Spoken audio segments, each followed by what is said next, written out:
Hi guys, welcome to a brand new video on Entity SEO in 2024 and how you can rank organically inside Google with zero money investment. Now, usually people will pay a monthly charge of around 20k for this service, but today I'm going to make a explanatory walkthrough video on how you can do this for a real estate agent and not by just words. I am going through by a live example. So without further ado, let's see what we are actually tackling today. Entity SEO in 2024, new updates. Now today we are going to actually walk through all of these topics. Intro to on-page SEO, title tags, meta description, URL, content quality, word count, readability, headline tags, anchor text, bullet and list, images, alt text, videos, keyword density, internal linking and external linking. Now, first question that you need to ask yourself is, why do you actually care about organic SEO? The reason why it is Google being the number one intent driven search engine. That is because if you look at it, Google versus Instagram, Facebook, Twitter, anything, right? All of them, Instagram, Twitter, Facebook, all of them are actually search driven, are non-intent driven platforms. What it means is, like, if I have a problem right now, for a real life problem, for example, my car just broke down right in the middle of a journey. I'm not going to go to Facebook and say how to fix my car or repair shop near me. I'm going to go to Google first, right? Or search in my phone saying where is a repair shop near me, or use Google Maps and say where is a repair shop near me, right? So whenever there is a problem, usually customers or clients or anybody actually goes to Google to solve a solution. Now, if you are a real estate agent, assume that you want to actually get in more clients who needs property in Mayfair, right? If I am one of those clients, right, and I am ready to invest inside Mayfair, the first thing that I would know, or I would try to know, is what are the available properties in Mayfair and what is the price range inside Mayfair, right? So in order to solve any of these problems, the first thing that I would do is go to Google. Now, if I go to Google, and the first thing I would do is go and write property in Mayfair.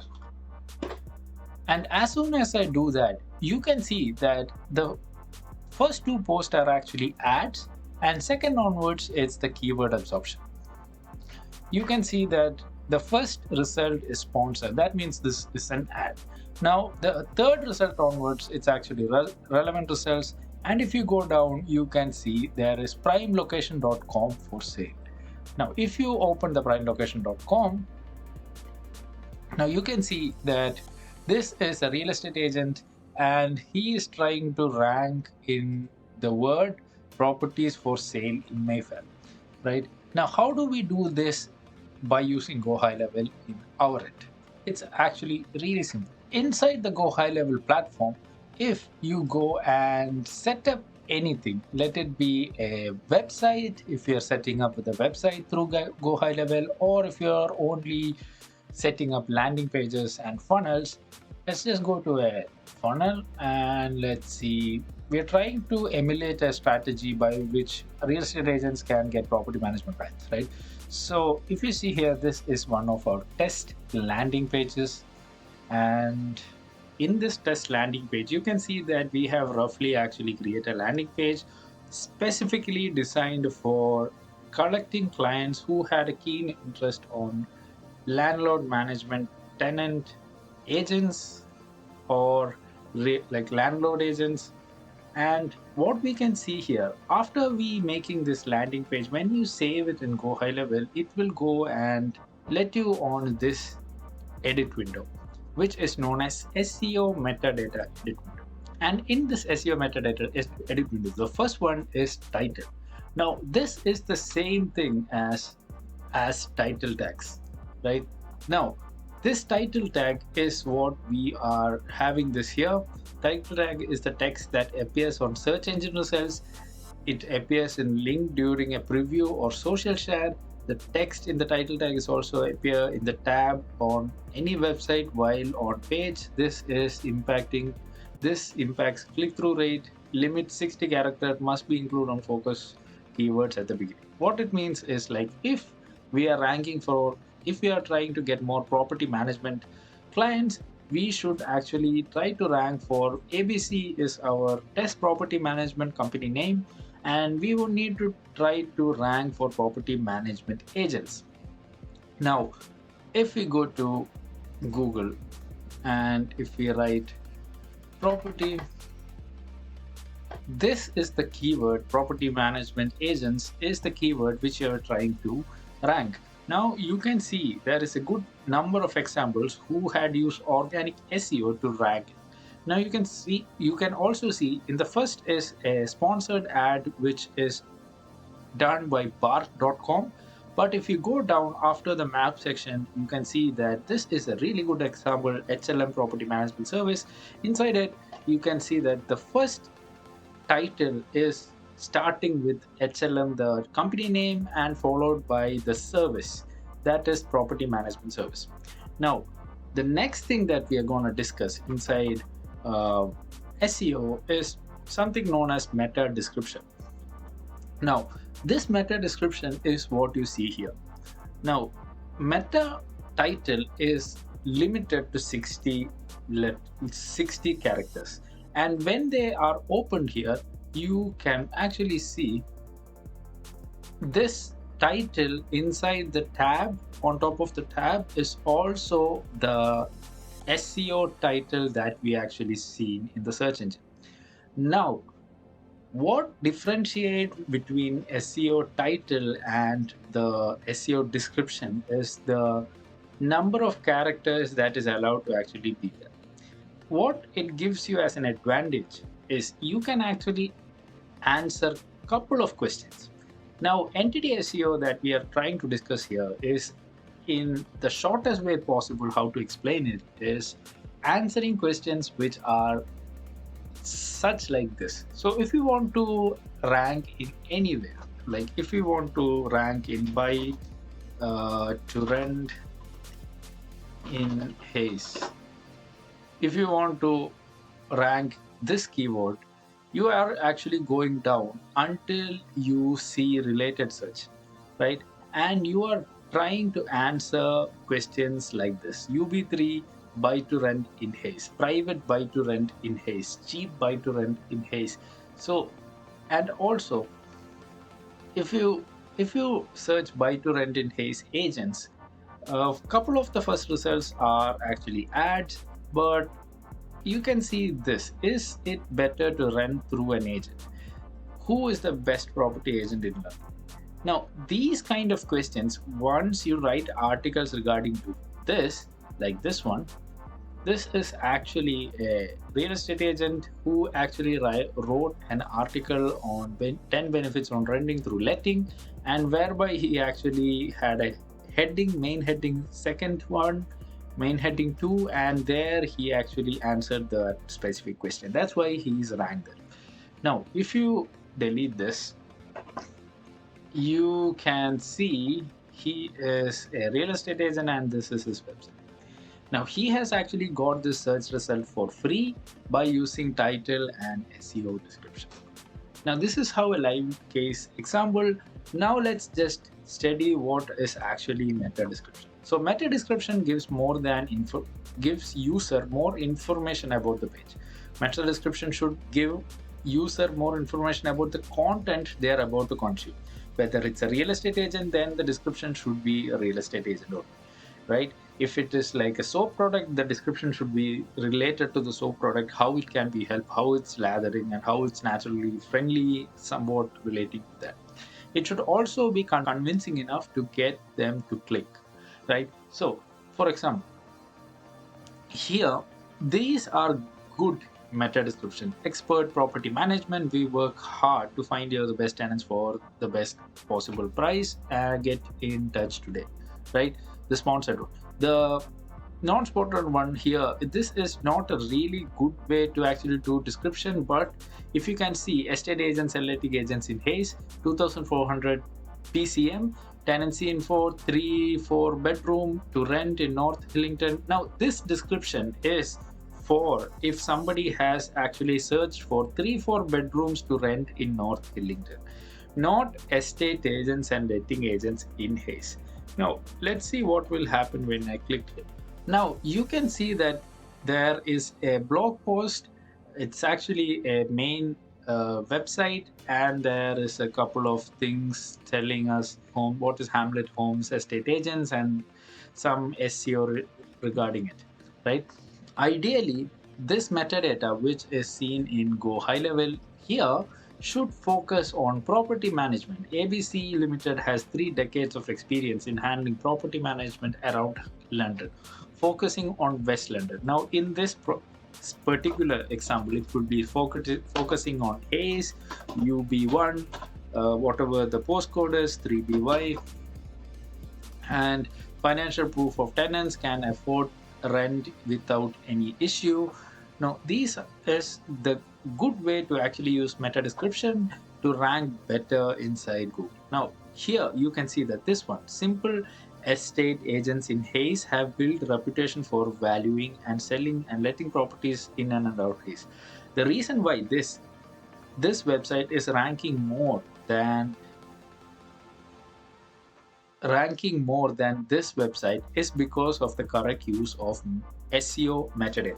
Now, hope you understood title tag and SEO metadata. Now let's go to links and URLs. Now the next question is, how much word count should be limited for getting a better SEO performance, right?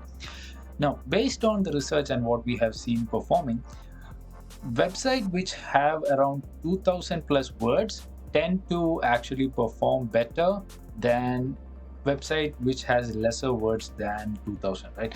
And we have seen that longer content, like whatever is actually there inside the website, should actually be to inform the customer to make a better purchase or a better decision, right? Now, yes, homepage also should have 2000 plus words, but you might be thinking like 2000 plus words is a lot of words. Now, let me just give you a live example how it will be looking like. Now, if you go to Google and search for property management agents inside London, and you go down to answer these questions like this, you can see that Money Supermarket and Dexter.com is actually having the site loaded up, right?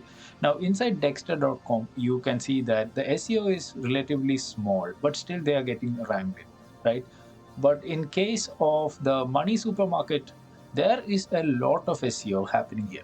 The pro on it is like you can actually rank for all of this content inside Google for free, right? The con is like the user has to scroll through all of this data to go to the last section. Some of them might not be interested, so they might opt out of it.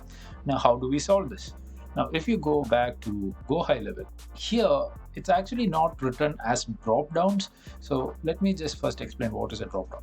Now, if you see here inside Google's UX, right? How Google works. Here you can see there is a tag known as people also ask, right? How much do property management charge? How is the best property agent? Who is the best property agent in London? What does property management agents do? Now, there is a lot of information under this drop down. So Google is also using this UX to actually run Google search engine, because you have a lot more information that is hidden under these tabs, right? Now, how can you do this kind of UX inside your own website or landing page? In order to do that, inside Go High Level, if you have a landing page like this and you want to actually answer all of these questions inside your landing page, if you actually answer the questions inside the landing page will be very long, right? So how do we tackle this problem? So inside elements, if you go down, it's actually not drop down as such. It's known as FAQs. So if you go down the page here, now assume that I want to answer all the questions here, right? Now what I can do,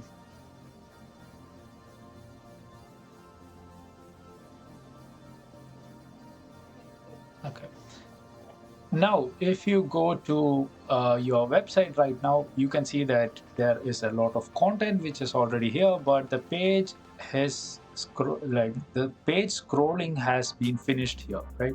Now, if you go under here, you can see all of the information and all of the keyword search engine that we have copied from Google itself, and this will actually help you to rank for certain keywords like estate agents are the same. You haven't worked with Dexter, so we need to change Dexter to our company name, ABC Limited. Now, this is not the optimal way to actually rank in Google just by copying and pasting, but I am just trying to give you a preview how the information will be there, right? Now, this is how we actually fill the characters to 2000 plus inside your website without using much of web real estate, right? Websites like web space for conveying that much of information. Now you have understood what is the word limit for SEO in 2024. Now let's go for readability. Is actually to understand, like, people actually skim through the website, right? Now, in order to understand readability, you need to understand what is design and UX reading. Like UX, you need to understand what is UX logic, right? So, what I mean is, like, if I'm going through or a website like this and I'm just going to read everything out, right? Probably the 95 to 99 people, like percentage of people, actually don't read it entirely. Like they would go to the headings. What are the main responsibilities that property asset management companies in London do? Right now, they might then go and read this one, providing tenancy agreement. Now I know that. Okay, rent payment. Okay, that is it. Now finding the tenants may be one interest of me, so I might read here. While landlord would preferably would probably prefer their properties to be filled with tenants all the time. It's not like always possible, as tenants may move on to a different home to buy their own property. Now I'm not reading all of this portion, but I'm only reading this one, right? So how the website has to be designed will actually function on what content the user actually reads. Like for example, this portion is not very relevant, like very appealing or doesn't actually grab my attention. But once I finish all of my scrolling and come back to here, maybe I would read here, right? So this is how UX is designed. So that is what is known as readability. The right content that easy to understand. By simplifying content, you're automatically growing your audience as per people grasp the message of your content, right? Real readability involves things like transition words, word complexity, paragraph length, sentence length, etc. If you go here and if you're reading any article here, the word should not be uh, too much complicated, right? Even if you are a solicitor or who deals with professionality, their business, the words inside your website should actually be for very digestible, because your audience might not be as caliber to read a very complicated sentence, right? And they wouldn't want to actually read a sentence, think about it, or go to dictionary and find their meaning and come back and read the next, right? They would. It's better to simplify your message by using alluring but simple words. Now let's explain about heading tags in detail. Now, heading tags are used to break up your content into subtopics. They range from H1 to H6 or heading 1 to heading 6, but the only important headings are from H1 to H3. And every page should have one H1 tag, which is the most important search result that you prioritize, followed by multiple H2 tags and H3 tags, right? What am I saying? Let me explain a bit more. Now here, these are heading tags, and this is the main heading, actually H1. So if you go here and inspect, you can see this is H2, right? And the heading 1, H1 would be, let's just search here, H1.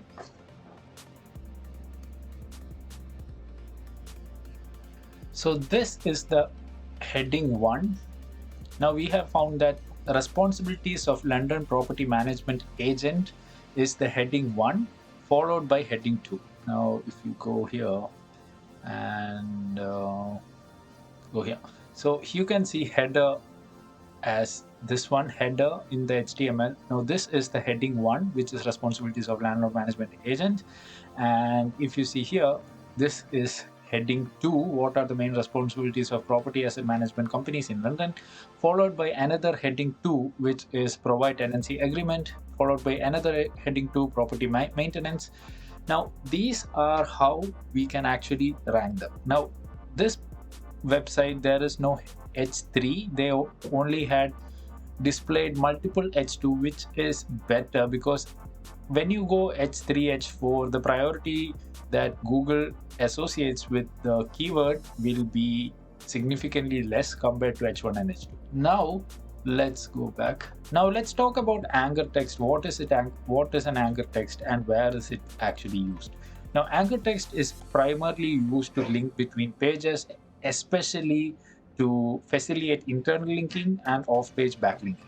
Another important thing regarding headings that you need to keep in mind while you're writing your content is, let's go to this example itself. So this heading 1, which we have found out this here, so if you go inspect, it will say it's header. So header h1 class heading 1. So this heading 1 must actually, like, this is heading 1 and these are heading 2s, right? So if you go here, this is h2. Now h2 should correlate with or will be a drop down of h1, and if there is h3, h3 should be a drop down of h2. Now where can h3 actually be? Now if you want to be having a subcategory between this thing, which is legal compliance or the benefit of working in real estate agent management in London, there should be another subheading. Then that h3 should be correlating to h2. Now it's this is if you this is not a really complicated science. It's actually the base of a heading inside a textbook itself, but you have to do it properly in order to get the best result in search engine, because the search engine will actually go and analyze h1 h2 and what is their relationship, and if they have a good relationship between each other, then you will probably rank better because they would see that this is a relevant content. Anchor text is a word or a group of words that are used to link another page, right? Now what am I talking about? Now if you go back to this example blog, you can see that there are anchor text, but it's not really clear. But if you can see here, there is a blue line on property management and a rent out a property, and also in London. So let me just open 3 of them. So if I'm going for the London one, it is a 404 error. But if I'm going for the property management, then it's actually going to their landlord property management section, where they explain their feature, like product and features and stuff like that. Now let's go for rent out a property. Now they have actually redirected to a different page on landlord, which is like why we rent with GLP page. Now this is the use of anchor text.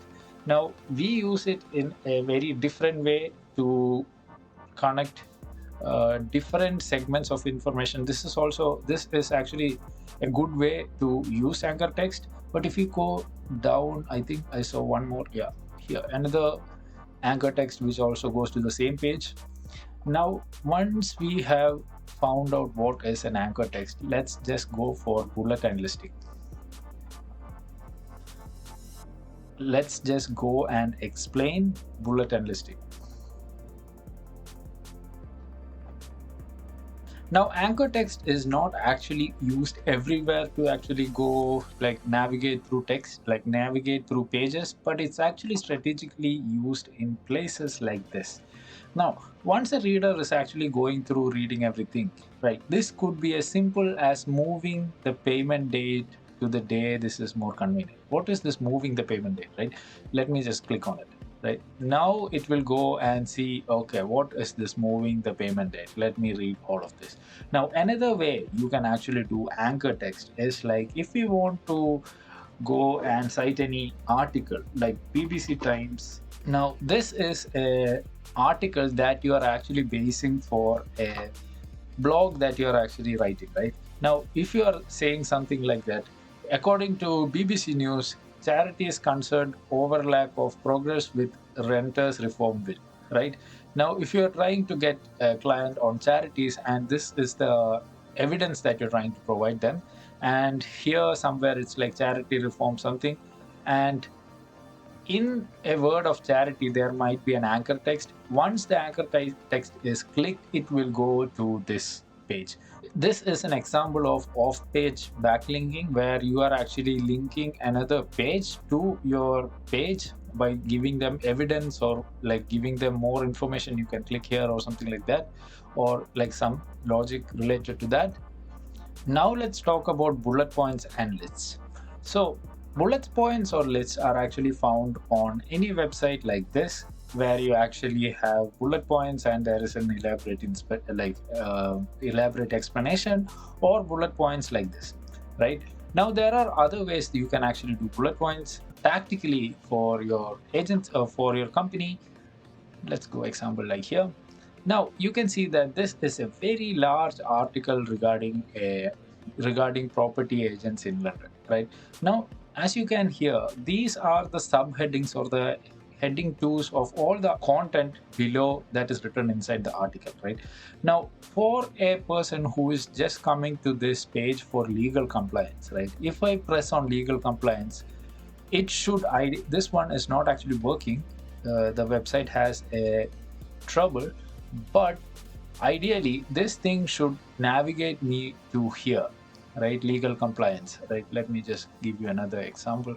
This is another example of bullet points, where you can see all of the topics which are like suggested inside the article.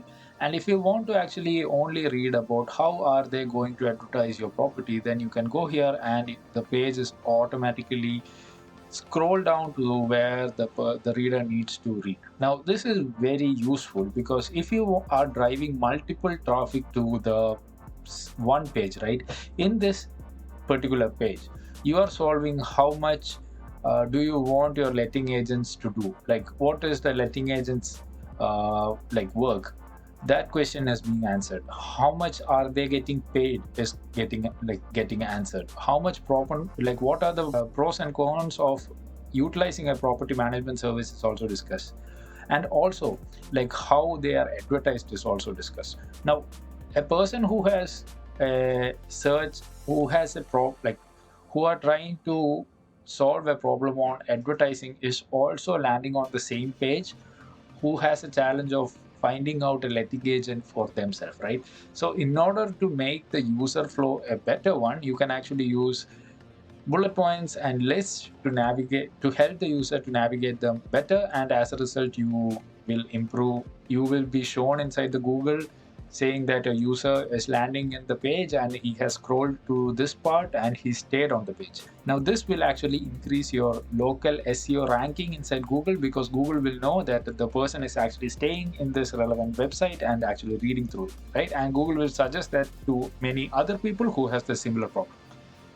Now, bullet points and lists help also to break up your content into more digestible formats, right? So what it means is like, what are the letting agent fees for tenants? There are multiple letting agent fees actually, and there are two ways to representing these multiple factors. Either in one line by separated by comma, like inventory fee, comma, tenancy reference, comma, deposit of 4 to 6 weeks rent, comma. But this will not be as readable to a person who is reading the website compared to representing the same information inside a bullet point, right? So apart from this, they can be used to help users quickly find the information what they're looking for. That, as we discussed before, they can be also used to improve readability by breaking down long paragraphs into subheadings or subpoints, right?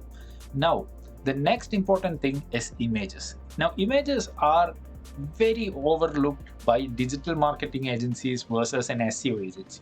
What a digital marketing agency usually does a mistake or a challenge is like they would focus on getting you the best creative, the best image to represent information, right? But what differentiate from a digital marketing agency or with a person who is very specific with SEO development will be like the image also has a text behind. What I mean is, so let's go to our website here and this image, right? Let's do the image here.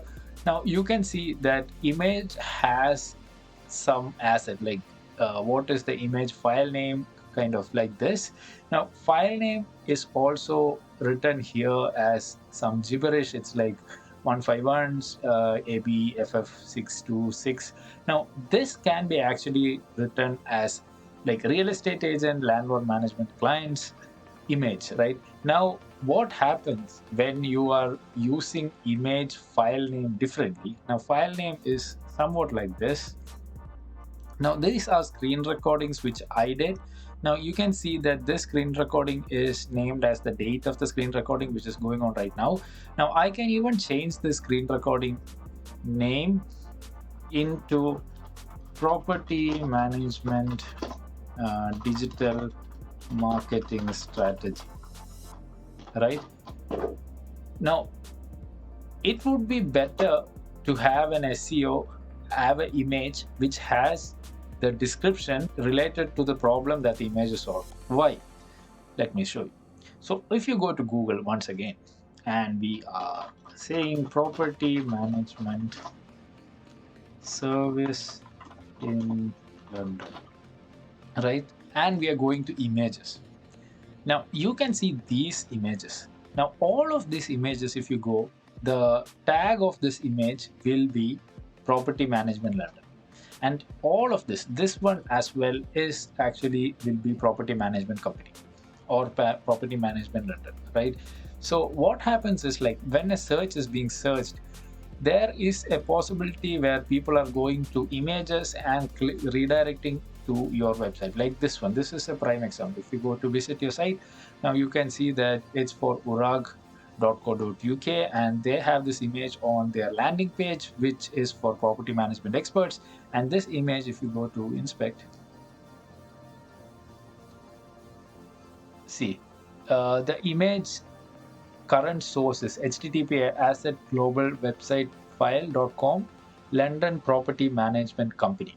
Now this is the exact reason why having a metadata behind an image, having the file name, correct file name regarding to the problem that the image is trying to solve inside a blog is crucial to rank better inside Google. Now we have seen about, now the next thing is you have to try not to use any kind of stock images. Like stock images are, these are the stock images where there is a copyright tag of any website and also it looks very plain and bland, right? Now people, we have seen that the conversion of an image like this will be better than a conversion of an image like this, right? So that is what we are talking about here. Now use next gen image formats. Now image formats is a very broad topic that if I'm trying to discuss here, it would be way huge to complete, right? Now let me just brush up through what is actually image format. Let's go here is a good example. Now these are what is called an image format, right? Some images, like you should give your blogs and articles different kind of images to show on different media. Like in a mobile, the image may be small, while compared to a website or if it is opened on a website on a computer or tablet, the image might be, the resolution of the image might be different, right? So this has to be taken in consideration on what platform, like what devices are actually people coming in, and you should optimize for all of the devices that people are coming into the page. So this is ideally to actually increase your traffic inside your page. The next thing is known as alt text. Now what do I mean by using, now what do I mean to avoid stock images compared to non-stock images, right? For the best example for real estate, let's go to Zoopla. And I want to rent a property Okay, rent a property like this. Now, these are all images that are taken by the client or the real estate agent or whoever is affiliated with them, right? But if we go down, here you go. This is a good example, right? Now you can see that there is a badging on the Ernest Brooks International Canary Wharf on the picture. Now this kind of picture will ideally not perform as much as a picture like this. So when you're putting these kind of pictures inside your website, it's good to get the logo on the below part or where the visibility is very less but still your brand is visible there. But it's not so very good to actually have pictures who have like this way, so it looks like a stock image even though it's not. Alt text is how image get indexed in Google Images. Alt text allows you to add additional keywords to your content. Alt text improves readability to well. So what is alt text? Let's go to here. Let's go directly to go high level and let's just click on an image. Now inside the image you can see there is element name. Now element name is what is written here as identify the medium, right? Now here all of them are images. Now assume that you are trying to add this data, which is an infogram rather than an image like this one, right? So if I'm gonna change this image into my image, I'm just gonna drop in go high level and then click on it. Now the infogram is behind my page. Now instead of element like sections, I should say infogram or chart, right? If I want to put this image per se, right?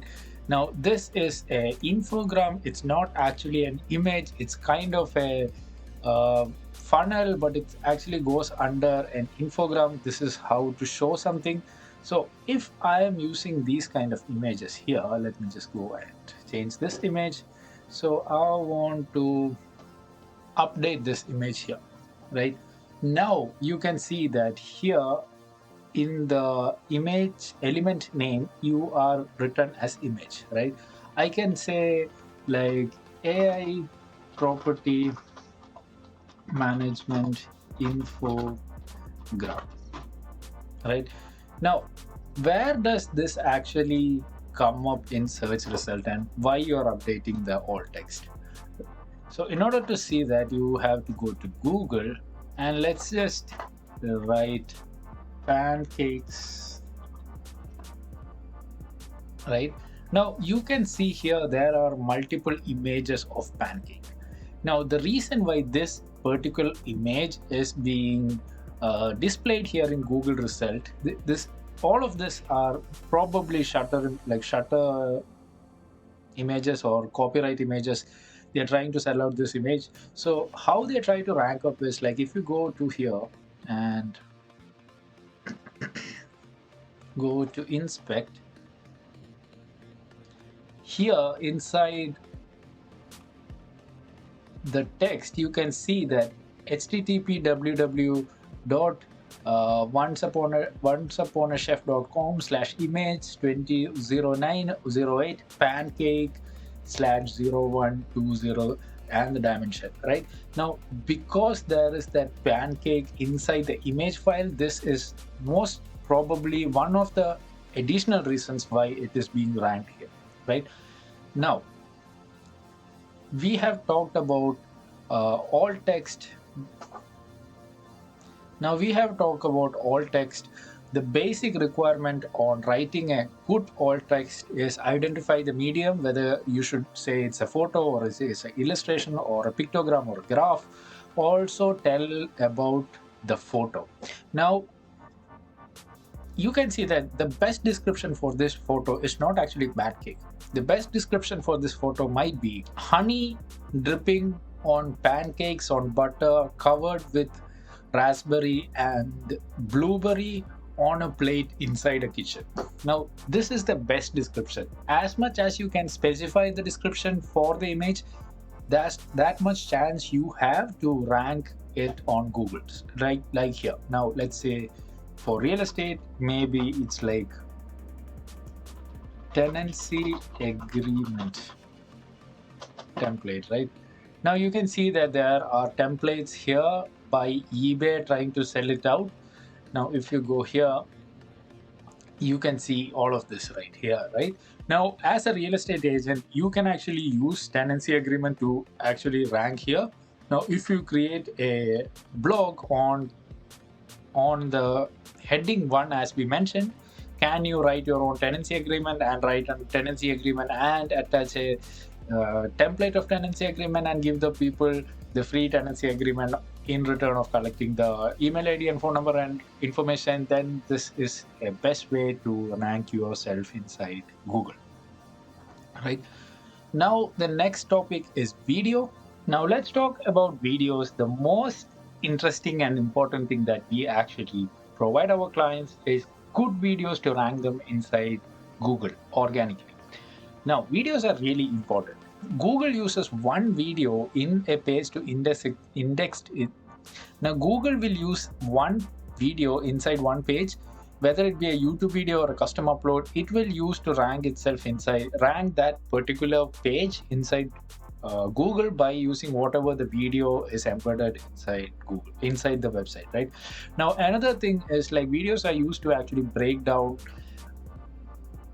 chunks, break down and let people consume the content in the right way, right? Now, this is very important, and how we go about it is, let me just give you an example how video works, right? Now, if I want to actually sell a person on property management clients, and what are we actually why we are actually different from the other property management service, there are a couple of advantages like this thing which are written here inside the web page. Now, let me just take you a good example here. Okay, and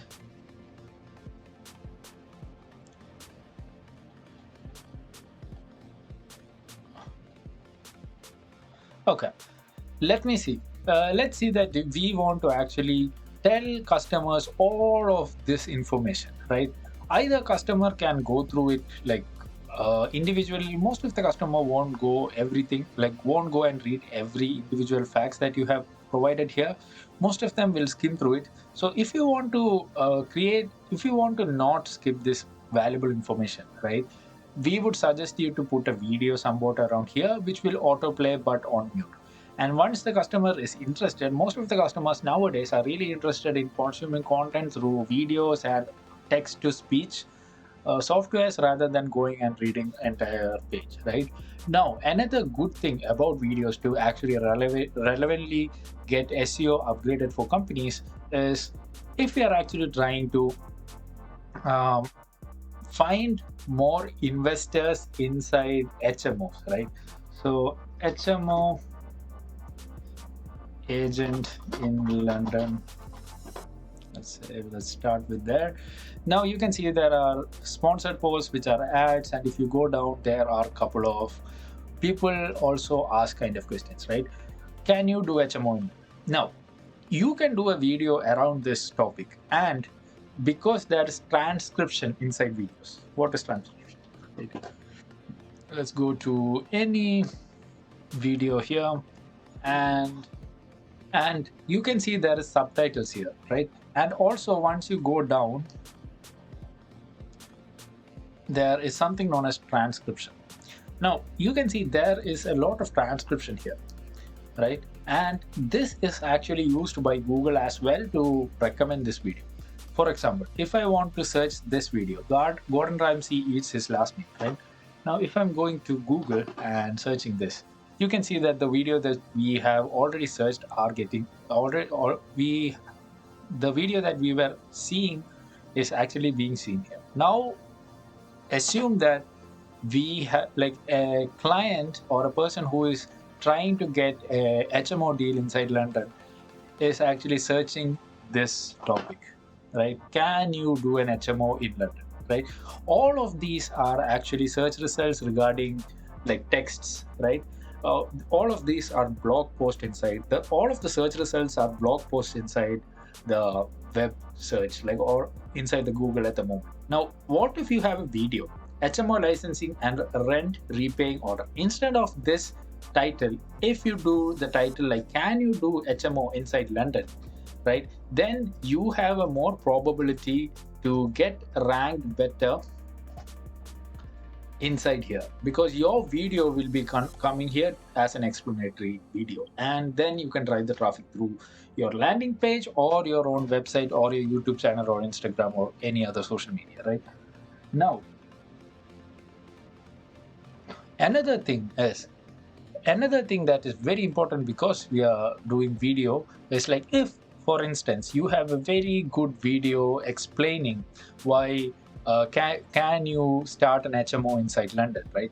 And this is your page, for example. This is not the page that we created, so assume that this video is inside this page, right? And the video is around 2 to 5 minutes, and the person who is actually walking through the video or watching the video through here, right? So let me explain it a bit more. Now, if you see here, let me just put a video element here. Okay.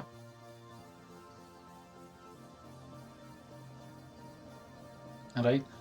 And I'm gonna take my YouTube channel and link it there.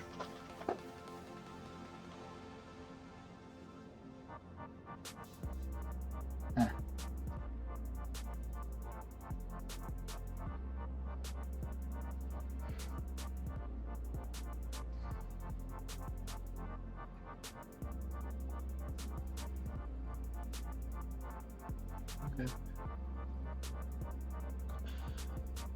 Now I'm just gonna link my private YouTube video here. Now you can see it is coming here, and let me just save it.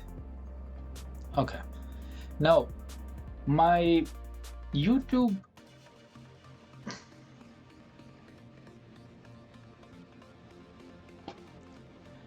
Now, if I go and watch here.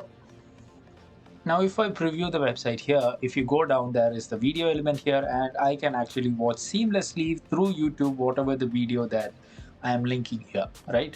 Now, assume that the person is actually interested in the video and it has gone through 1 minute through the video, right? What happens is Google doesn't know what actually works, but it knows that the person actually is inside the site and had spent around 5 minutes inside the site regarding one issue. Now, if that happens, Google will actually recommend to the similar audiences who had the same problem, like struggling HMOs or anything which works, and the Google algorithm will suggest this page which in the past have seen a good performance on solving this particular problem to other people who has the similar problems, right? Okay. Now this is about video. Now let's go and explain about keyword density. Another important thing that you can do as a business owner is to leverage video titles, right? And do exclusive content. What I mean is, let me just pull out my channel here, right? So as you can see, this is my YouTube channel's behind the view for me, right? And this video is actually public, and everybody can actually see this video, right? While this video is unlisted. Now I'm sending only this video to my clients, and whereby you can change your title to be anything here. Now, if I want to compete with my competitors like like digital marketing firms and SMMA firms who are specializing in real estate agents, right? I can go and say digital marketing expert on real estate. Okay. Or who is on real estate? Welcome to M2. Okay, now I have changed my title here, Now let's go back to our page here, and let me just refresh the page here. Now if you go here, and you can see that the title has been changed as who is the digital marketing expert on real estate agents. Now even if you go here, and if I search this term inside Google, you will not see my video here. But if I am searching my public video titles like real estate agencies live breakdown, you will see that my video is appearing here because I have set this video to my public appearance, right? So this is how you can use videos as a tactical advantage to be present before your competitors. Now let's discuss about keyword density. Now keyword density is how many times your actually money-making keyword is being used inside your blog. Keyword density is the amount of times you're using a specific keyword related to the total amount of words on the page. For example, if you are using 10 keywords on a page which has 10,000 words, your keyword percentage will be 1%. Now, we have seen up to 5% and max 8%. We will never go to 8%. Up to 5% is a good amount of keywords that should be used in order to rank better inside Google. Let me show you a live example. Let's go here, right? Real estate letting agents near London.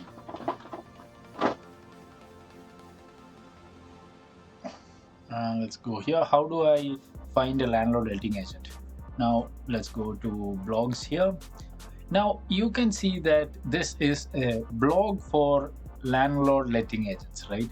Now the important keyword here will be landlord letting agents, property management agents, related to people who has the need of getting a service of managing a property, right? Now let's just search here landlord. It is 6 out of 49 characters, like 6 of them are actually there out of 49 of characters, right? Now out of 49 means some are landlords and some are landlord, right? So what does this mean? Now assume that this is a 2000 character blog. Out of that, 49 of them are actually tailored for landlord. Now if you do keyword density like this, now you can get search results for landlord to my letting agency, how to find landlords for letting agency, wishlist landlords may need to fill their properties with someone new. All of this search term can drive traffic to this certain website because this website is using landlord as their main density keyword, trying to rank up in Google. Now you can use keyword and variations of keyword. What does that mean? Now here, for our example that we have taken, you have seen landlord is one variation, landlords is another variation. Now for property management service in London, the variation of keywords may be management of property in London, management service of property in London, in London management service property, right? So these are the variations that you can actually use to write articles inside articles or podcast reviews or podcast reviews inside sites in order to get a better ranking inside Google, right? Now let's go and discuss about internal linking. Now when you're talking about internal linking, you can't actually explain it without using anchor text. Now let's see what a live example of internal linking would look like and why is it important. So we can go back to our basic example of landlord property management service. Now manage property service cost, right? This is an article and this is the loaded article inside the upper key. Now what is internal linking? Now Assume that you have blog posts inside your property management website relating to how much property managers charge in London. How do managers pay for repairs? Do managers need license in UK? What is the average management fee in London? How much are management fees in UK? Now, assume that you have articles regarding all of this topic, right? Now, internal linking, for the basic internal linking that you can see in every website is this top menu. Now, you can see this is one of the pages inside the domain, the upper key.com, right? Now, internal linking is actually directing the user from one page which he has landed to another page. Now, let's go see Airbnb. Let's go and see Airbnb concierge, and you can see that we have been moved to another place and you can actually book your boosting. Now you are being able to click this button of boost your Airbnb income, right? Now another one is like if you go for Airbnb management, you can go to any sites here. Now this is the basic form of internal linking. Why is internal linking so important in SEO, right? The use of it is, assume it from a user's perspective, right? Assume that the user is trying to find a landlord management agent, right? And he goes to the website where you are trying to rank on best landlord management agents inside London. He's reading through the blog post. Suddenly, he got to know that there is inside London the management fee is higher, and outside London management fee is different, right? Now, if you have an article related to that, the person might not actually go outside of your website and then go to another website to see whatever information he requires. If you are keeping that traffic inside your own website, Google will give you a more preference that is known as site quality. Site quality is governed by three factors I'm not discussing here, but one of the factor is how much time the user is actually spending on a certain website as a domain, right? It should be as a domain, as in, it doesn't matter if I go to homepage, blog, about us, contact us, or any link, as long as I am under the main domain, that is rentalchoice.com, then this website is actually relevant for me, right? When me as a user is spending 3 minutes or 5 minutes inside this website going through watching videos and reading content, then Google will suggest this website for users who are having the same or related problem as me, right? Now that is the advantage of internal linking. Now let's go and find the advantage of external linking. Now external linking is a bit complicated. It's not a bit complicated. It is actually used for us, it is actually used for giving more credibility to your data. What I mean, rental market prediction in 2024, right? Let's go here. Now, they have said a lot of things giving value to the point that have forecasted the rental market in 2024. Now, if you see here, for example, there will be an increase in rent growth outside Sunbelt. Now, what is Sunbelt? Instead of explaining Sunbelt hold here, you can actually do an internal link here. Once you click that, you can see that what is Sunbelt, which is cited in Britannia, and you can see Sunbelt is comprising of 15 southern states in United States and extend from Virginia to Florida, right? Now, this is why primarily, or we use internal linking with our strategy to give users more information or more credibility to whatever we are actually posting inside the blogs or content or in social media or in web, right? Now, congratulations for staying with me till here in this video. Right now, you can see the difference in color inside the video because it's taking a lot more time than predicted. But I'm going to finish this video for today itself. So let's just get through it. Now, in this chapter, we are going to discuss about link building, content marketing, local SEO, and GMB and citation. GMB is Google Business Manager, and social media and reviews. Let's start with link building. also known as backlinks. Backlinks are links from one website to another. Backlinks are one of the most important factors when it comes to SEO. The more high quality backlinks you have, the better content you are ranked. Now, we have discussed about external linking, right? Now, external linking and backlinking is sort of the similar theory, but it is used in a little bit creative way. Now, let me elaborate a little bit more on this point. Backlinks from untrustworthy sources may hurt your domain and trustworthy authority. Let me explain to you the importance of the last point that we have discussed here. And that is backlinks from untrustworthy sources may hurt your domain trust or authority. What does this mean? This is very important. Why? Let's go to our example, right? Now, in this example, you can see that these are the backlinks of this site in Britannica. If you go to California, you can see whatever the information of California is, right?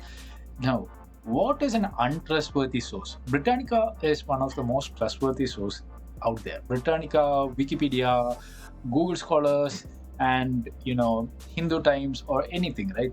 But there are other untrustworthy sources. Like I'm coming from India, so we have a lot of yellow papers out there, right?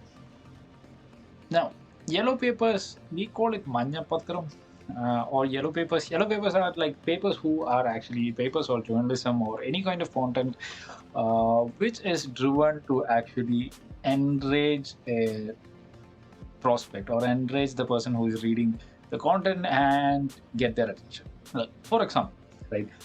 If I am writing a blog on Mayfair, okay? Now I'm saying so and so news agency has said that Will Smith has actually invested in Mayfair, right? And we have quoted that so and so agency inside our SEO tag, right? As a backlink, we have quoted that news agency in our website. Now, what Google has found out in 2019, I guess, is that this is happening a lot. And Google is giving these people who are doing outside the box thinking to rank better in the page. Now, after 2019, Google has now created a bot which detects this. Now they check their sources. If they have classified a certain website inside their untrustworthy category, when you are backlinking it to that website from your website, Google will say, okay, this guy is going to this website, this guy is backlinking to this website, which we have already categorized as unworthy. So this website which has the backlink might also be the same or be the similar one, right? So it's always good, always great to actually refer to Wikipedia, Google, or any big news agencies, which has a lot more credibility. Okay, let's explain content marketing. Content marketing is basically giving out 99.9% of all of your information or knowledge that you have accumulated over the years into a free platform. Now, most of my clients would come to me and say, look, Vishnu, I have been working so and so years, right? And this is kind of a very classified information, right? And I do not want to not give to premium customers only. I want to give this exclusive information only to premium customers when I'm starting off, right? Important thing is when I'm starting off, right? Now, this theory doesn't work because assume that I am your new customer and I'm coming to your website, or I have seen your Google ad, Facebook ad, or organic SEO, right? Now, what am I going to do the next step? I'm going to research about you, right? If I want to go to a university, right? I studied in Brunel in London. So if I am coming here, I wanted a specific course. I wanted MSc in Business Intelligence and Digital Marketing, right? I searched about all of the universities which are providing this exact course, and only 5 of them were there. And one of them was Brunel. And why I opted for Brunel, once I checked in Brunel, I saw that it's the biggest on-campus inside London. I come from NIT Calicut, which is huge. It has 300 acres of land. So I am really into going into universities which have on campus rather than as a distant learning. And coming to London and not going to a university which doesn't have campus, it doesn't make sound for me. So what I did is go to Google and try to search and learn about Brunel, right? So likewise, when a customer is going through YouTube, Google, Instagram with a certain problem, right? In my example, if I am trying to get more clients using my services and CRM software, now I have a certain problem. I want to get sorted some issue, like how to actually do domain registration inside Go High Level CRM, right? So if I'm going to Google and searching domain registration inside Go High Level, right? You can see most of the results are videos. Now, this is a very underrated strategy we are using. I think this is one of the most latest strategy that I have found out, and I'll explain it to you in detail. Right now, you can see that these are the posts or blog posts which are ranked way below all of this video, right? Now you can see how you can actually do the domain registration. You have to go behind the wherever you have set up the domain, maybe in WordPress or maybe in Namecheap, maybe in Wix, whatever it is, and then you have to transfer the domain with the IP, and then you can use the domain transfer and use the messenger message.sender.com inside Go High Level and use their system, right? Now you can see that there is a lot of videos here. Why is these videos actually being ranked above, right? Two reasons. One is obviously because of the headline title, right? Now the second important one that most of the digital marketing know and they keep it for themselves or they don't notice is like transcript. Now I have a YouTube channel and I seen that whenever you have a transcript, like create DNS records. Now whenever I'm trying to search in Google create DNS records, because like if I let you know, like create DNS records, then this video will show up. Now what can you similarly, what can you do for a real estate agent? How to choose your right. Now you can see there is a lot of blog posts revolving around it. It's very hard to actually rank here, right? What we do is go to videos. How to choose a letting agent for UK, right? Now you can see why this is actually ranked in top of the result is because the SEO, the title is set up really good, right? Now if you go to transcript, now transcript is nothing but subtitles which is given in this format. Now if you go here, the amount of letting agents, okay, amount of times he had mentioned letting agents is thrice, right? And he had never mentioned how to choose a letting agent inside his video. That's why inside the transcript or the subtitle, it's not mentioned. It's a search result here. So if you know what is a Chrome's find function, you would know what is happening here. Now you can see that inside the whole video, he had never mentioned this phrase how to choose a letting agent. If you have mentioned the phrase how to choose a letting agent and this is inside the transcript or inside your subtitles, then there is a high possibility that you will be ranked here as well. Now we are utilizing this in form of long form content and short form content to actually rank yourself here, right? Now this is one of the most unique strategies that we actually do because I come from a background of video editing and content production. My base into marketing is video editing and content production. I started as an engineer who is graduated from NIT with mechanical engineering, and I didn't work a day in engineering. I directly went to work with a company as a video ads manager. I tend to shoot videos, storyboard it, edit it, rent out gears, rent out, talents. Because ads don't have actors, they have talents. 2-3 talents and one ad is done, right? It's so fun for me, but it was not generating revenue, or I couldn't see myself in 10 years as a video editor. That is why I actually switched to something better, something much more improved. And also I saw this gap between a content creator and a digital marketing person. I wanted to do business. I wanted to actually facilitate business processes. I don't wanted to make a cinema, or I didn't wanted to go for a short film. That was not in my plan when I went into video editing. All of my friends right now who had started with me as a video editor, freelance video editor without no background, or a freelance photographer without no background, currently are doing in film studios, trying to research on cinematography and stuff like that. I am least bothered about it. I like to create content which is short, informative, and catches the eye. Edits are my thing, right? So that is why this strategy of content marketing SEO is one of the exclusive strategy that we use. And for sure, I'm telling you this is one, like, I have never seen a YouTube video actually explaining what my content marketing strategy looks like, and I have seen enormous results for that, right? So enough of the bragging rights, let's get back to the video.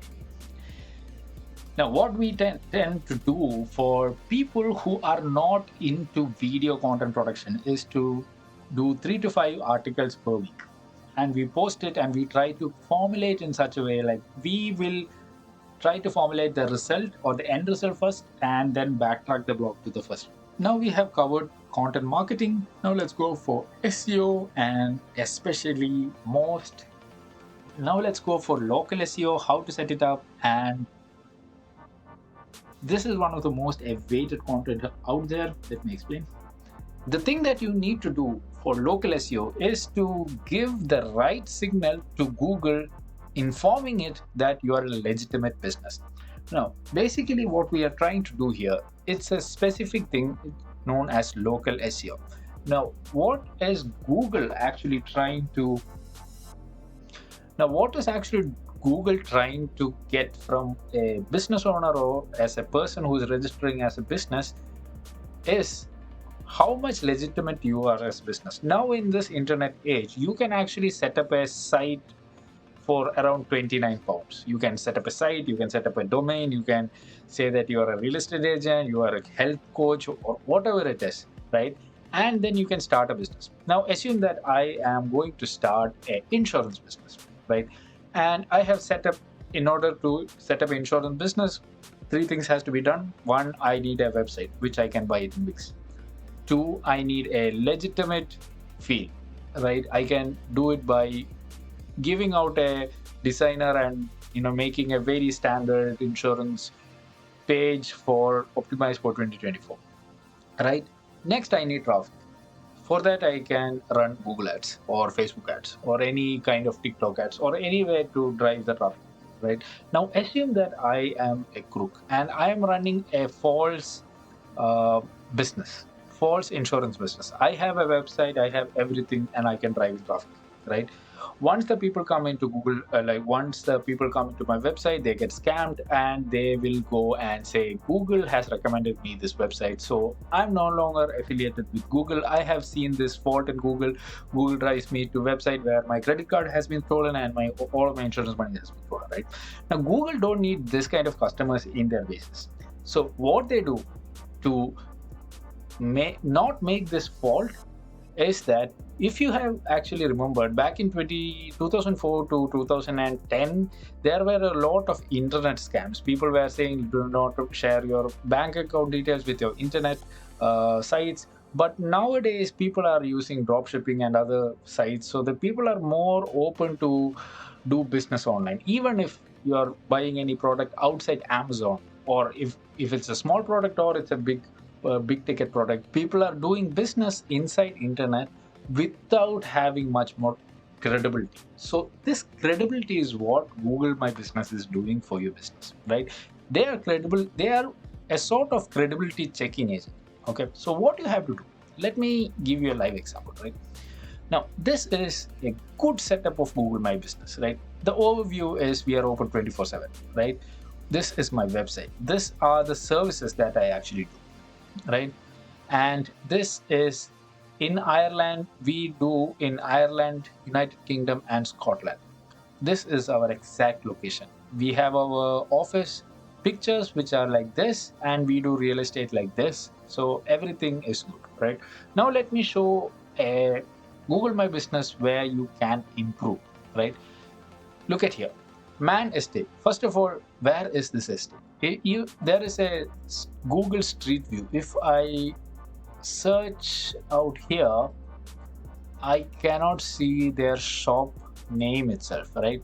Now, there is one fault, right? Now, on overview, you can see nothing. There is no website, but there is a phone number and a address here, right?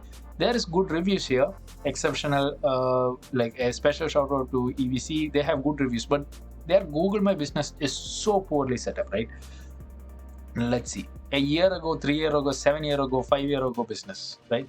Now there is a lot of things that are missing. What about their operation hours? What about the like places they are serving? What about the services that they are providing? All of them are missing here. Now if you have a Google My Business like this, Google will say, or Google will think, because there's no person there, it's a bot actually checking your website, right? Google will think that this is not a legitimate business, or this is a business who's trying to get into the market. So we shouldn't actually drive traffic to this website much, because our competitors or people who have invested money in our platform running ads and doing all of this needs more traffic, because they are abiding by Google's rules. So this is the this is what you have to do in Google My Business for improving local SEO. Now let me talk about citations. Now citations is basically like a referral system. How do you use it? Now we have found out for real estate agents there are two primarily big citation websites inside UK. One is Trustpilot. You would have, everybody knows, if you're in UK, everybody knows about Trustpilot, right? Now the next one that we see has a internet ranking better. So like if a prospect is actually searching for best real estate agent near any town, like Hayes, maybe Mayfair, maybe London, all agents are the ones who get ranked before Trustpilot. And it's a best practice to get a review or a account registered under these big brands in order to inform Google that we are not actually a made up business, or we are not actually starting it up. We are registered and we have many affiliates. Like we have Yelps, which have given us reviews. We have Trustpilot, which has given us reviews. We have all agents that we have given us reviews. And so you're essentially letting Google know that, okay, this business is legitimate because it has been referred and reviewed in many different parts of the internet, right? Now, the last point is optimizing this profile to increase your local SEO visibility. Now, if you have read this, you can actually see Instagram as well here. Now, it's not only Instagram, it can be used in TikTok, Twitter, especially. What I'm talking about is not actually the content marketing strategy, but rather than what is actually. Now, you can see, let's see, Fortistar Real Estate Agency. So the name is actually inside the name itself, it's written real estate, right? So this is one of the way you can actually use your SEO inside other website to get more authority or more social proof that this is a legitimate business, right? So inside Instagram also, this is not the very good example, but it's close enough. It's like real estate advisors, specialist in portfolio management, acquisition and disposal, follow for investment advice and real estate update. Hashtags is outdated, do not use hashtags anymore. Now if you go here, you can drive the traffic into your website, right? Now in the backend, Google will go to Instagram and like search for Fortis acres, and this profile will come. They will just scan through here and see the keywords. If its keywords are related to the business they are providing, then Google will say this is a legitimate business, and they will give the business a better local SEO ranking. Now let's talk about social media SEO and how you can utilize it. Now, if you're a content marketing person who is really niche down into Instagram, TikTok, or any form of short content, you do not have to understand how the algorithm works, what is the tags that are working, what is the music that are working. It's all valid, but only three things you have to be concerned about. Number one is consistent posting. Number two is how many saves and shares you have on your content. Again, it's not likes, It's not how many plays you get, it's only saves, comments, and shares. And the third and most important one is how much value and how much impact that you are giving through the content. Now, what we have seen is like till 2019, content can be actually shot on a phone. Right now, also content can be shot on a phone because camera quality on a phone is much better than 2010 or 2000, maybe 19 or 20, right? But you have to have an edit. You have to have the caption inside the video, short form video content, and you need to have a little bit of animation to grab the attention of a person. Only these three things that you have to look about on social media. Now, let me explain you in detail. Right? Let's go to Instagram. All right, and let's search. Now, the purpose of this, right? You have a lot of videos here, a lot of content here. Now, why do I need to actually share a content? We need to create a content so that it should be shareable by a person. One of the idea, right? One of the base that you have to think when you're creating a content is how to make your shares and likes, right? One example that I can give you is couples content. Animation that is related to a couple, somewhat like this, will have a very good probability that a girlfriend might send to a boyfriend, husband might send to a wife, or any other relationship, right? So basically, this content is for couples to message, like share each other, or to save in their phone contact for later use, right? Now, how do you use this logic in a real estate industry or in a solicitor firm, right? Now, in order to understand what kind of content will have more likes, what kind of content will have more shares and saves in a real estate industry or a solicitor firm, is to understand the customer. Now, let's understand a real estate customer. Real estate customer would actually share or save the post which are useful to their business, right?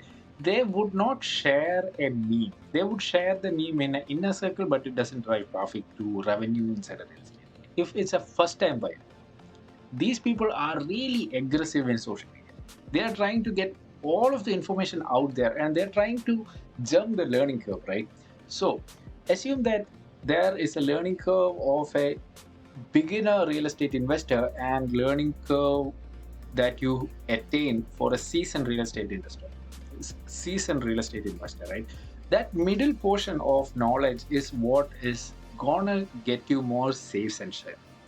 For example, rent reform bill that has been passed in 2023 is a very new knowledge. Now, if you're creating content revolving that knowledge and you're starting the content off by saying 3 tips on how you can save 10k a year by using the new rental reform bill for a beginner real estate agent. Now, this content has a high possibility of save post, but how do you make it share? You can either go and say in the last end of the video, share to your closest real estate investor, right? Or if you have another video, how you can partnership your LLC with other LLCs and create a new trust so that you can do inheritance, right?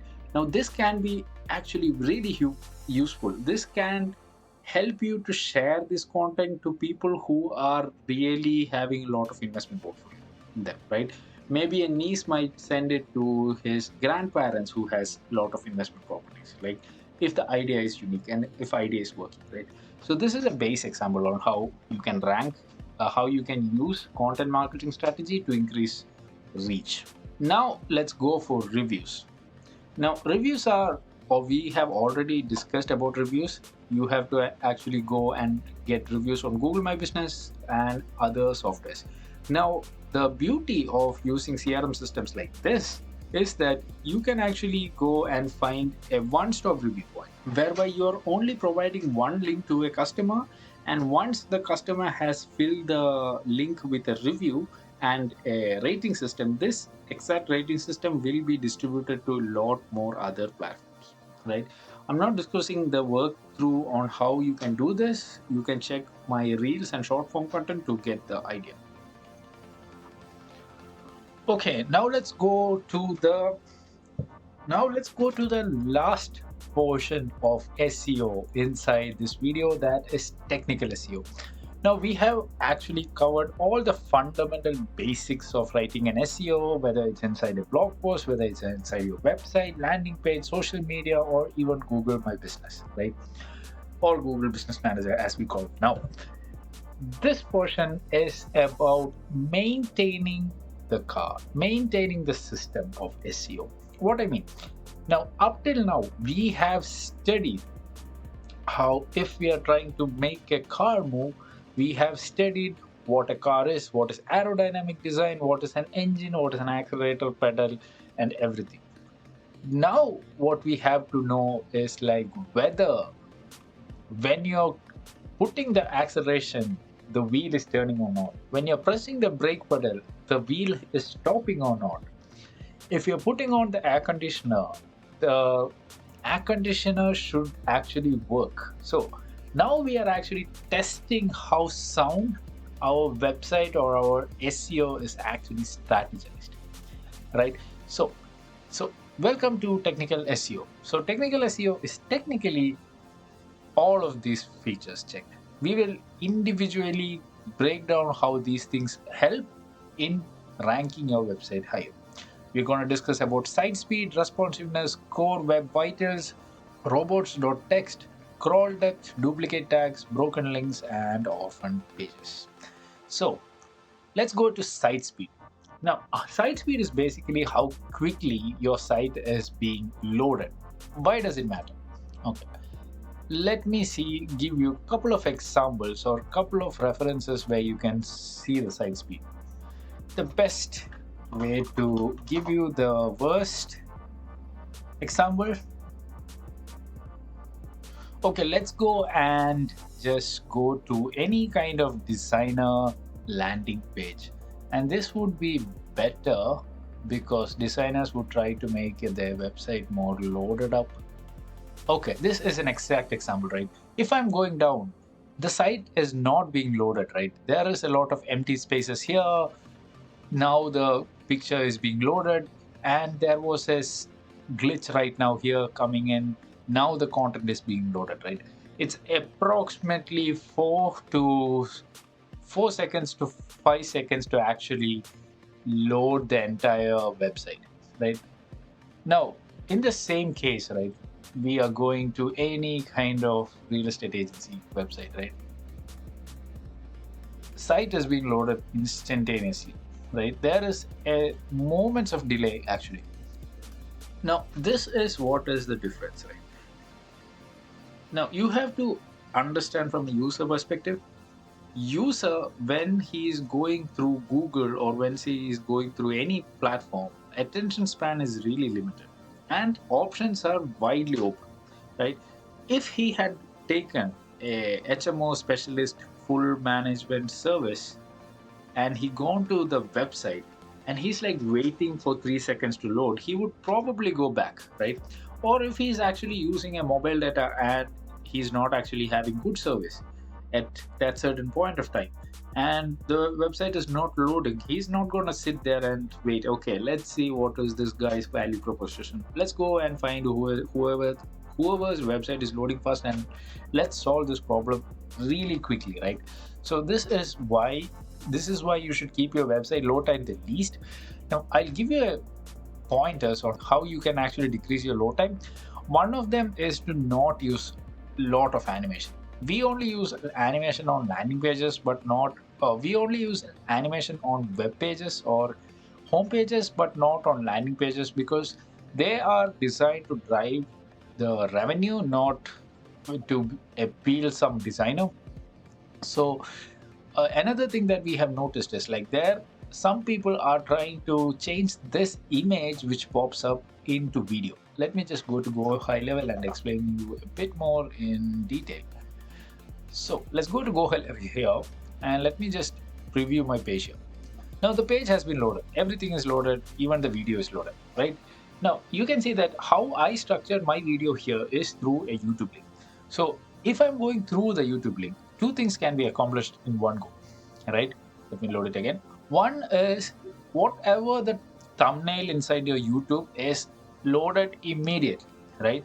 Now another option is there for. So if I'm going to the editor, I actually can go and change this video to image to actually a video.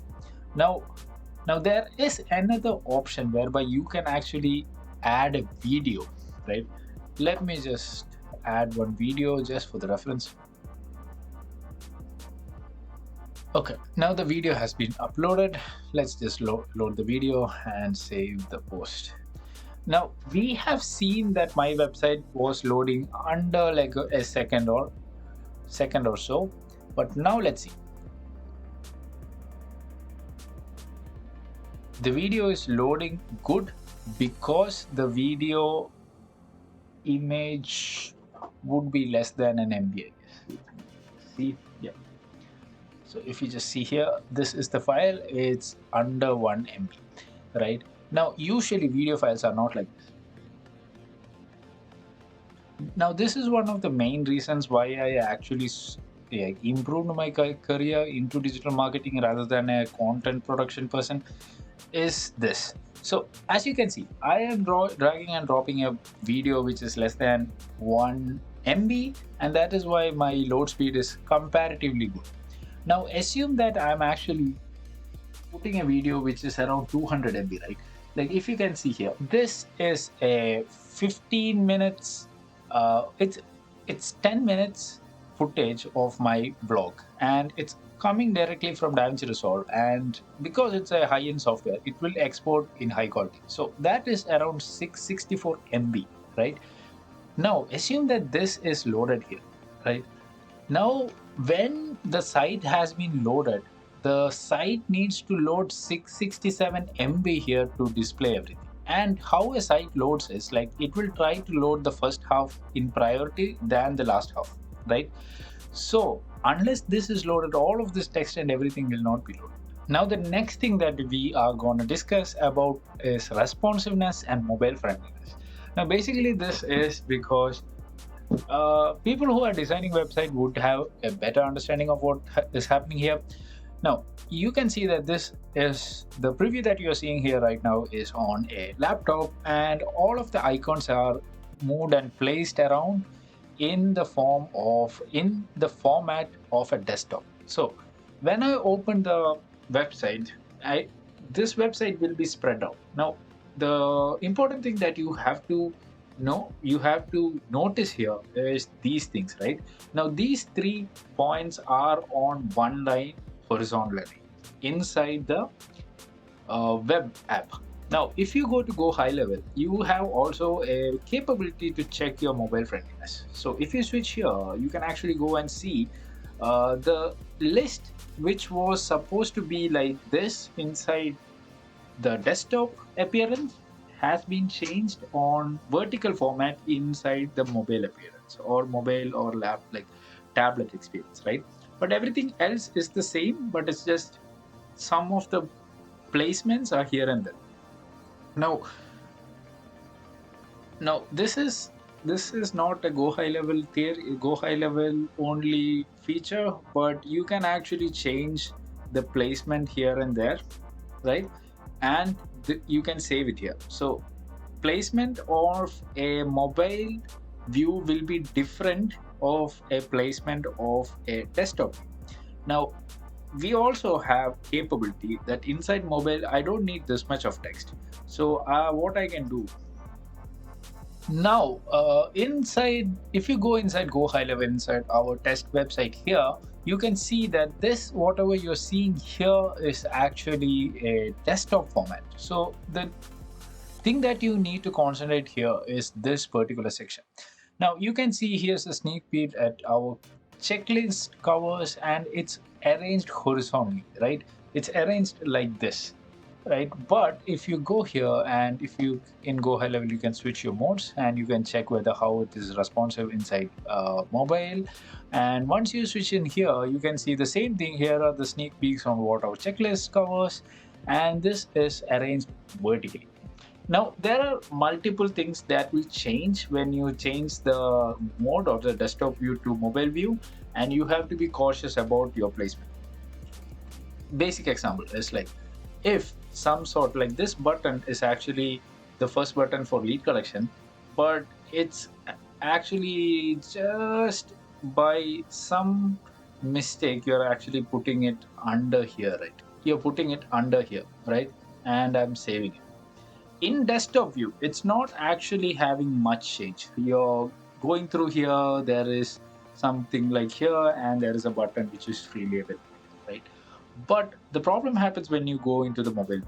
And once you go into the mobile view, you can see that your button right now your button is not actually being seen for the first.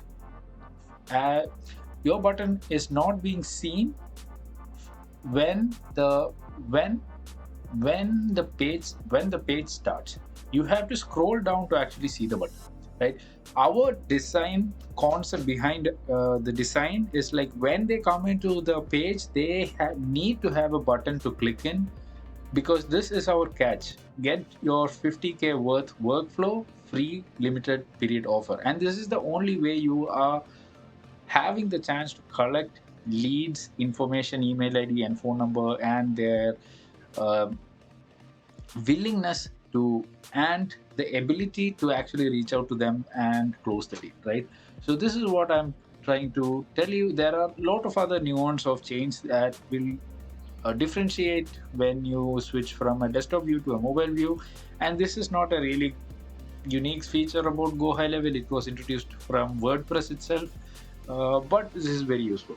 Now, the next thing is Web Vitals. Now, if you go and see the last point here, unresponsive websites tend to have higher bounce rate, which lowers your search ranking. What do I mean here? Now, unresponsive, it's not what I mean is not a 404 error where the site doesn't load. But let's go here and let me search. Now, Space Jam was a 1996 movie. This is the same as my date of birth. But you can see this is a very old movie, but they have a website, right? And you can actually go through the Space Jam website and click on here and there. Try to click on here and there to get navigated along. Now you do not see like what is this actually? What is Space Jam website? Can you just picture what is actually happening here, right? You can't understand it, right? But basically, it's like a promotion for the movie and whatever other like what do you call it? Selling products on name of the movie. This can be available in the Space Jam website, right? Now, this is not optimized for desktop nor mobile. So you can see that this is optimized for desktop right now, but the UX is very bad, right? You don't know what you're clicking, what you're not clicking. Now, the same thing you can see inside the mobile as well. And this is the same, like you don't know what you're clicking, you can click here, but nothing will happen. shop.looneytunes.com. So this is what I was trying to understand you. The website has to be designed and renovated according to the time. Now let's go to the next thing that is core. Now let's go to the next chapter, that is Core Web Vitals. Now, if you hear about Core Web Vitals, you don't have to be very concerned. It's just a better user flow recommended by Google itself. What do I mean here? Now let's go to the next section, which is Core Web Vitals. Now, you don't have to be concerned about Core Web Vitals. When you hear the word, it basically means how a user flows inside the website, or how much the guidelines on how. So the next chapter is on Core Web Vitals. It's not very complicated. It's actually another name for user experience, right? So there are certain guidelines that Google have for user experience. One of the main thing is known as page shifting, I can see, and one of the guideline is against cumulative shift layout. It's a very complicated code, but it's very simple. Let me just show you.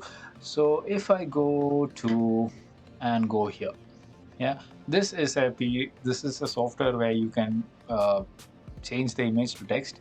I have all of the ad blocks here inside Chrome. Let's go to Google. Inside Brave, go to Google and do the same thing.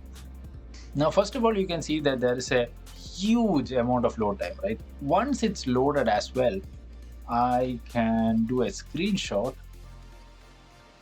paste the screenshot here, and press submit. Once I press submit, you can see that the website actually moved a little bit up, right? Now, after the rendering is done, I'll show you the main issue here. After the rendering has been done, okay, now we are in the image to text info website, and let me just take a screenshot here. Let me just take this screenshot, right? Image to text converter and stuff like this. Okay, now I'm just pasting the screenshot here by pressing Ctrl and V. You have pasted. Now you can see that there is a shift inside the page layout, right? Now after I press submit, you can see another shift here, right? Another shift has been done. Now this is a really small example, right? Now assume that you are in a website like this and you want to click on this alt text in order to go to the next page, right? But when you're about to click the alt text, the screen moves and you suddenly have clicked this ad or another article which you do not need to know or do not want to look, right? Now Google can know whether you are interested in this article by the time you spend on the article, right? If Google sees that you are being misled across the website without any intent, then you will be classified as a lower SEO ranking website inside Google. So that's the only thing that you need to be concerned about for core website vitals. Okay, this is going to be a very long video if I'm going to explain about schema markup, but based on my research and what we have done, this is kind of a dying trend. Now Google is automatically doing this by analyzing the website using bots, but in earlier days, what schema markup is used to provide information to the search engine in order to understand your content. Hours, address, logo, description. Schema markup is how your content gets featured in rich snippets that are displayed beneath the page title. Properly structured data will help you rank higher. What does this thing mean, right? Let me just go to Google. Now I'm gonna search are wheat healthy for you? Now you can see this portion here, right? In addition to being a major source of starch and energy, wheat also provides essential amount of number of components which are this. This is actually what a schema markup would look like, right? This is actually coming from this website, which is the National Institute of Health Government, and you can see this is the schema markup, and yeah, and you can see this is the exact thing that is being written here as well. So this can be used for your own benefits. Like if you want to rank it for like best real estate agent near me, you can actually do that, or what kind of things that you need to look for a real estate agent. If you're dealing with them, you can use schema markup to get your result here.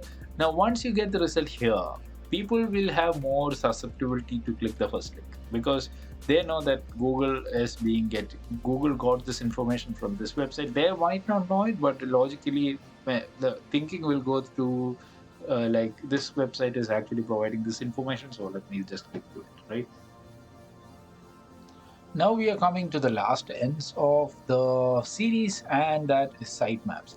Now sitemaps are a way to tell Google which part of your website should have major priority and which is the rest, which have minor priority. Now you can upload your sitemap directly to Google.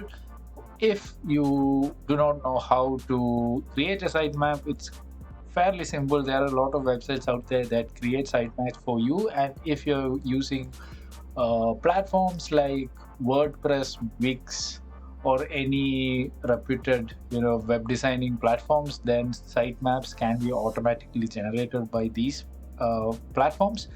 Now, submitting a sitemap can decrease the amount of time that Google takes to rank your website inside the search results, right? Now, what is a sitemap for a property management company, right? Let me just go here.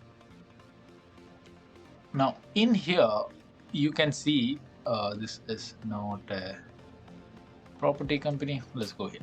So in this, you can see Greater London Property.co.uk has their main page, which has more priority than all of this page, right? And carbon neutral might be the least prioritized page, right? You need it to actually rank better inside Google and for sustenance and future scoping the company, and also for carbon neutrality, of course. But uh, asset management, commercial, landlords, rent, sell, and buy, and all of the other subcategories are actually the main important business making things that this website or Greater London property should be focusing on. So they should prioritize on like homepage and all of these than carbon neutrality and a specific blog or any other content which are not as relevant to making the sale. So next one is Robot.txt. Now, Robot.txt is primarily used to manage Google crawler traffic to your own site, and usually to keep files or pages off Google. What does it mean? Okay, so in our strategy, right? Now, assume that in our strategy, what we generally tend to do is, in our strategy, what we tend to do is actually give out customers PDFs like this, right? 10 tips for letting your property quickly. So there is this thing, and this is the PDF guide, which actually is kind of a hook to the customers to click the ads or links or drive into our landing page to collect their email ID and phone number, right? But you don't want this PDF to be available to the general public. What I mean is, like, assuming that our company name is ABC Property Management. Now, there are multiple. Now, uh, our name is ABC Property Management. And if a user wants to actually get that free PDF without giving us the email ID and phone number, then he can actually go and say ABC Property Management Limited PDF free landlord.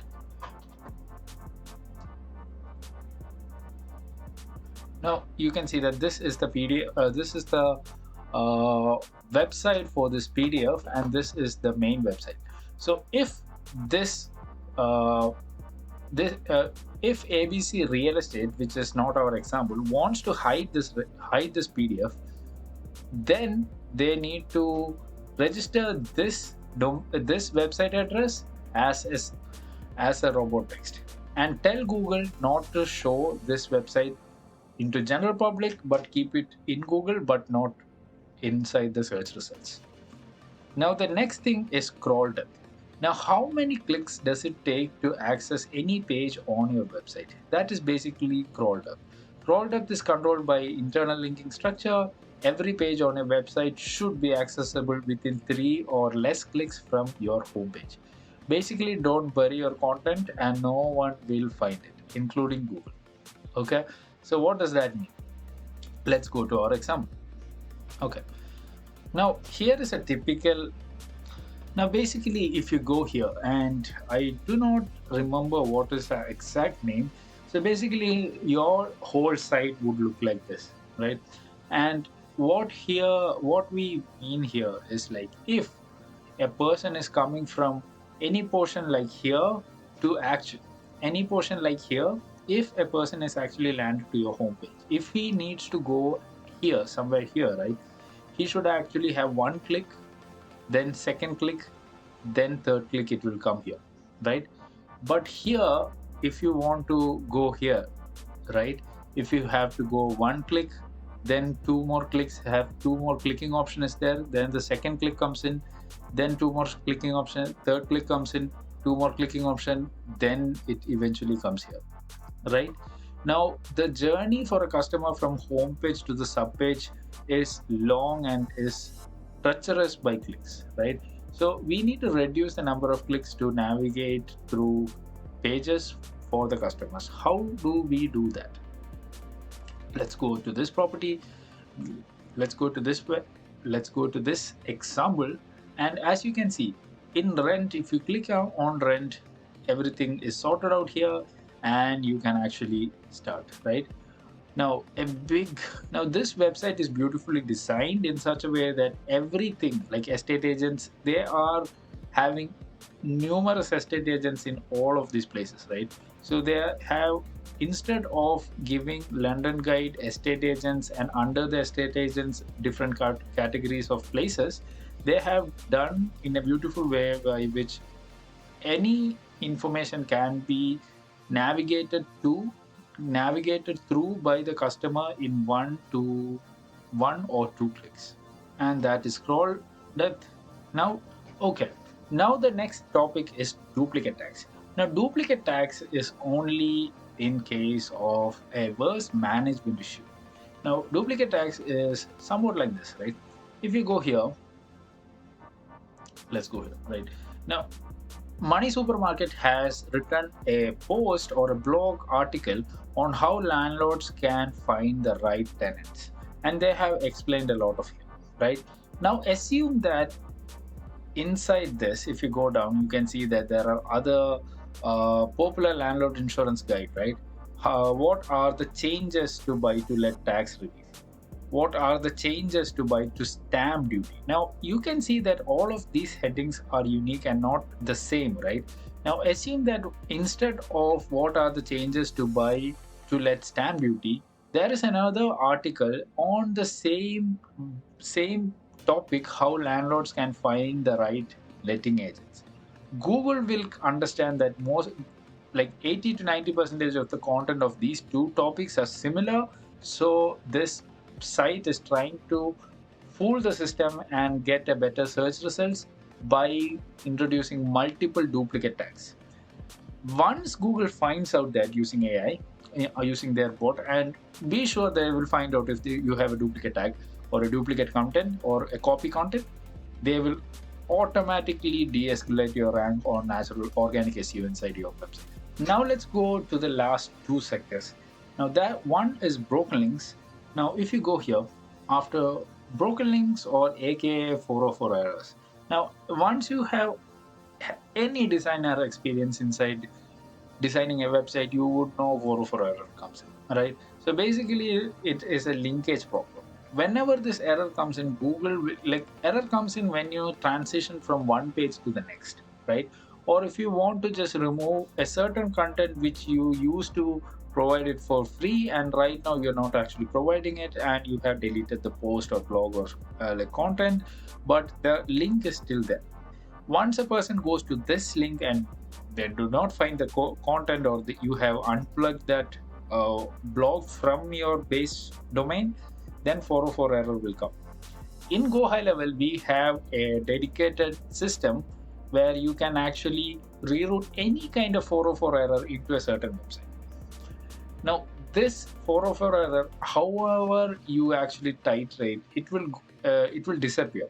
But when you are creating a system on top of another existing system, there might be prone chance of getting 404 error. So it's a good practice to check all of the links and then redirect 404 error links to a different page, and that logic has to be really sound. Now the last one is orphan pages. Now orphan pages are pages which can be used for your own benefits and sometimes are not used at all. What I'm talking about here are pages which you have a really niched down service, right? For example, if you're a property management tenant, a property management company, and you are writing a blog on how you can better communicate with your neighborhood, right? This blog might not be read by your customers and might not be read by your general audience. So these kind of orphan pages, if there is no traffic going into these orphan pages, it's better to leave them out of your domain, because Google actually uh, categorize a website on holistically. They will actually try to search try to analyze each section of your website and then give you a collective rank rather than individual homepage result or individual homepage rank versus other service rank or something like that. Google will analyze whole of your website, and if any one of those pages are not having enough traffic, it will affect your SEO performance or organic SEO performance. Now, that's all for today. This shoot has been a really long shoot for me. I wanted to complete this whole course today itself, and successfully we have done it. So I hope you guys enjoy this content. If you want to get updated on this content, because there's a part 2 explaining all of this content in detail is gonna happen. But if you want to know other information, there are short form content in my channel, either Instagram, YouTube, or LinkedIn, which explains like particular topics, their use case scenarios and tactics that we use in real life cases. Follow for more and stay happy.